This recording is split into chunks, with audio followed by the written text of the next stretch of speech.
అసలు భగవద్గీత అంటే ఏంటి? జీవితం అంతా అయిపోయాక చదివే పుస్తకమా?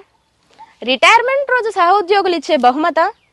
ఎవరైనా చనిపోయినప్పుడు ప్లే చేసే సీడీనా? అలా మిగిలింది ఇప్పుడు. పని పాట వదిలేసి సన్యసించమని చెబుతుందా? ఇవేమీ కాదు. ఒక్క మాటలో చెప్పాలంటే Bhagavad Gita is the dynamic prescription for life.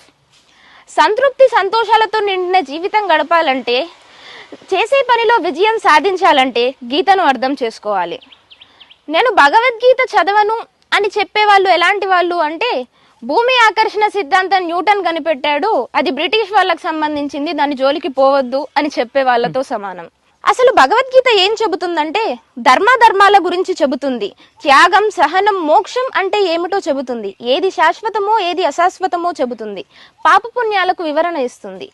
ఆత్మతత్వ నిరూపణ చేస్తుంది. జ్ఞానం, బ్రహ్మం, మోక్షం, ఆధ్యాత్మికత అంటే ఏమిటో చెబుతుంది.